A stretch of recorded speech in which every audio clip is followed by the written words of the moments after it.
Hello guys, good morning. And kung ano ba Agosto. Agosto is buwan ng wika. Kaya magtatagalog tayo ngayon. Kaya lang, sabi nila mas marami daw marunong magbisaya kaysa nagtatagalog. Kaya lang, alam nila nung Commonwealth, naging presidente si Manuel Quezon, naging Senate President. At yon, dahil doon yung mga Tagalog yung nananaig para sa ating sariling wika, yung national language natin. Pinili natin ang Filipino. Pero actually yung Filipino ay isang parang hindi naman Tagalog to, but based in Tagalog, but it's hindi talaga ito yung pure Tagalog. Even Tagalog has different dialects, and Filipinos now words, may mga salitang banyaga na rin, parang ginagawang mas modern in a way na mas maintindihan natin. Pero kung tutuusin yon, ito yung subject na nahihirapan talaga yung mga Cebuano, kasi hindi po yun ang native tongue nila. Hindi yan native tongue namin pala. Kaya minsan yan, dapat matuto kami mag-Tagalog pag gusto namin, or Filipino pag gusto namin na pumunta sa Maynila. Tapos yung mga teleserye naman natin puro naman Tagalog, di ba? Or Filipino. Minsan nga nakakainis dahil yung Bisaya parang ginagawa nilang katatawanan, di ba? Yung accent ng Bisaya, parang Bisaya yung matigas na mag-Tagalog. In a way, paano yan? parang racist, quote unquote. Pero yun nga lang, ganun naman talaga. Parang hindi naman yan katakataka, dahil yung mga accent ay ginagawa talagang parang joke, like tulad ng accent ng parang biro ba, parang tulad ng accent ng mga Indian or Filipino accent speaking in English, di ba? So ganun talaga yan, na minsan ginagawa nating katawanan. Pero kung tutuusin, yun nga ay masama daw, lalo na sa ngayon na henerasyon, na kahit yung mga biro ginagawang masama, di ba? Yung dati na tinatanggap lang natin yung mga biro tungkol sa mga yan, sa ano-anong lahi, ano-anong kasarian, parang biro lang natin yan. Ngayon may mga sensitibong tao na hindi lang matanggap na gano'n. Dapat hindi daw yan ginagawang biro, di ba? Huwag mong tawagin tao isang bakla, o tawagin yung negro, yung mga gano'n na salita. Bawal yan, di ba? Pero dati yun yung parang normal lang yan, di ba? So pati yung mga lingwahe, mga dialect, ginagawa pa rin joke na nagbibisaya accent. Pero yan, mag-usap tayo sa linggo ng wika, diba? Yun yung importante, na dapat ito naman talagang importante sa wika ay magkakaintindihan tayong lahat. Kaya tinuturo yung wikang pambansa natin sa mga paaralan para magkakaintindihan ng lahat ng Pilipino. May isang lengguwahe na gagamitin para makaintindi tayong lahat. Pero kung tutuusin, marami pa rin nahihirapan mag-intindi sa sariling wika. Kasi ngayon marami ng mas magaling. Yung ginagawa natin sa sariling wika, yung English na ngayon, diba? Pero yung mga Cebuano, of course, dito sasalita talaga tayo ng local dialect o Cebuano. Nagsisebuano kami, nagbibisaya kami. Tapos marami namang lugar na ganun talaga yung lengguwahe ginagamit. Kung pupunta ako ng Bohol, kahit pupunta ako ng Mindanao, naintindihan nila ako. Lalo na sasabihin natin sa Surigao, kahit sa Davao, naintindihan tayo. Sa Maynila, yun, maraming hindi makaintindi. Of course, Kapampangan, hindi tayo makaintindi doon. Pero yun, kahit doon sa Pampanga, ginagamit pa rin nila yung lengguwahe nila, yung Kapampangan. Pero Pero kahit pa paano, yun yung neutral ground natin. Kung worst comes to worst, di tayo magkakaintindihan, yung nahirapan talaga, nagtatagalog tayo.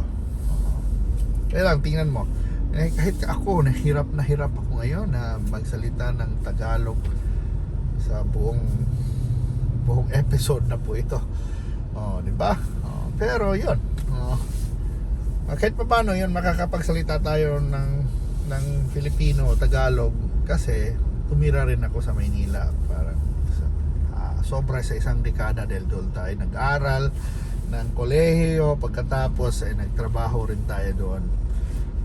Kaya medyo marunong tayo mag-Tagalog, pero yung isang average, isang karaniwan o na Cebuano, hindi masyado. Mahihirapan talaga. Pero sabi nga nila, mas magaling pa mag-English yung Cebuano kaysa mag-Tagalog ito. Tapos sabi na, napakagaling natin mag-English. Diba? Medyo masasabi lang natin, medyo may katotohanan po yan. Pero yan, hindi ganoon kadali. Diba? Hindi ganoon kadali. Lalo na ngayon, diba na nung henerasyon natin, maraming trabaho na ngayon doon sa call center o BPO, at sila talaga ay nag-i-English. Diba? Iba nga nag-Espanyol pa, pero English talaga yung lingwahe doon. Kaya ang dami na ngayon Pilipino na magaling, napakagaling ng English. Meron pang accent na parang Amerikano. Sa atin naman, wala namang masama na gamitin natin ito yung wikang Pilipino. Kahit yung presidente natin nung nagsalita siya sa State of the Nation, so may mga nagtatagalog rin siya. Pero yun yung tanong, kung nagtatagalog ba yung mga liderato natin, yung mga presidente natin, mga politiko, mga senador, naintindihan ba yung sinasabi nila ng bawat Pilipino, ng lahat ng Pilipino, yung mensahe nila, yung buod, di ba? Sana yun yung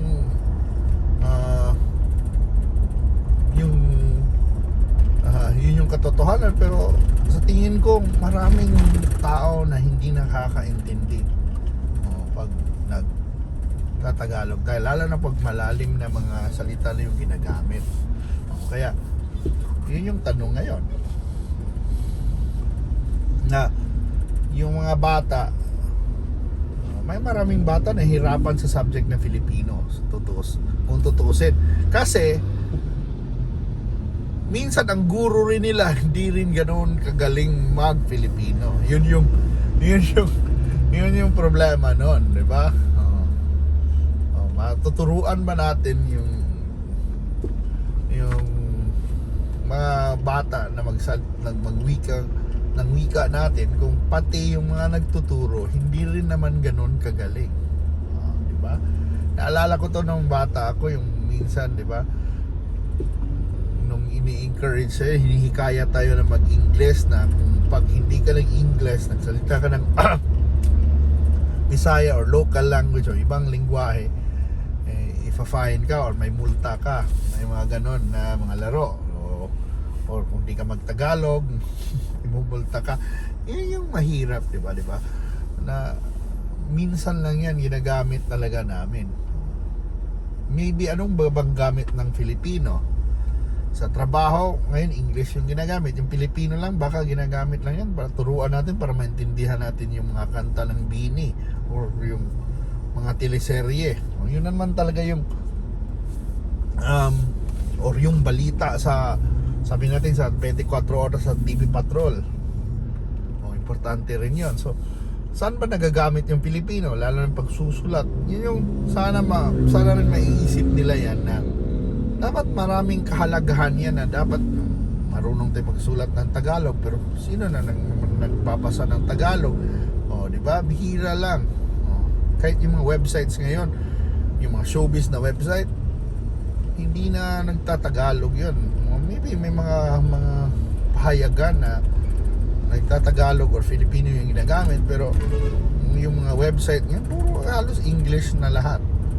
So ewan ko, sana yun, naintindihan nila ano yung balak nila dyan sa wikang pambansa. Dapat ngayon lang Agosto ba yan, lalo na dito sa mga probinsya, sa Agosto lang ba yan natin gagamitin, kasi mahirap rin yan, may kuan yan, may mga competitive advantage, yung pagsalita ng kuan. Mas maganda nga talaga, mas mainam na yung tao o yung Pilipino marunong sa maraming wika. Pero ang tanong, may paggagamitan ba ang, di ba, pag ensayo or pag master, no? Di ba, pag maging magaling, maging fluent sa salitang Filipino? Yan yung tanong. Ano sa opinion nyo, di ba? Salamat sa salamat sa pagsubaybay. Nahirapan na tayo sa video na ito, pero magaling. Bauna. Ayun, malapit na matapos. Ito yung tunnel natin. Tapos inaayos yung mga ilaw at yung pagkasemento sa taas, sa bubong. Pero sana yan, ano yung opinion nyo? Marunong ba kayo magtagalog? O yung mga taga-subaybay ko, mga kalaminions, magaling ba kayo magtagalog? Or kung magtatagalog ako, maiintindihan kaya ninyo ako? Diba? Pero yun, saludo pa rin ako sa mga taong tumataguyod at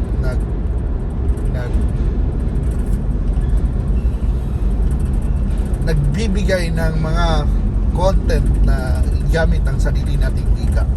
Sa atin gumagamit din ng content na nagsisebuano tayo, pero importante talaga yung lingwahe. Sana naman yan, tangkilikin natin yung mga taong yan tumataguyod, nagbabalita, nagsasalita ng sariling wika. Kasi yun talaga ang importante, kasi ito yung ang wika ay isa sa mga bagay na nagpapa-Pilipino sa atin, di ba? So, yun, mahalin natin sariling bayan at mahalin natin ating sariling wika. Salamat sa pagsubaybay at magkita-kita tayo sa susunod nating paglalakbay. Di ba? Paalam!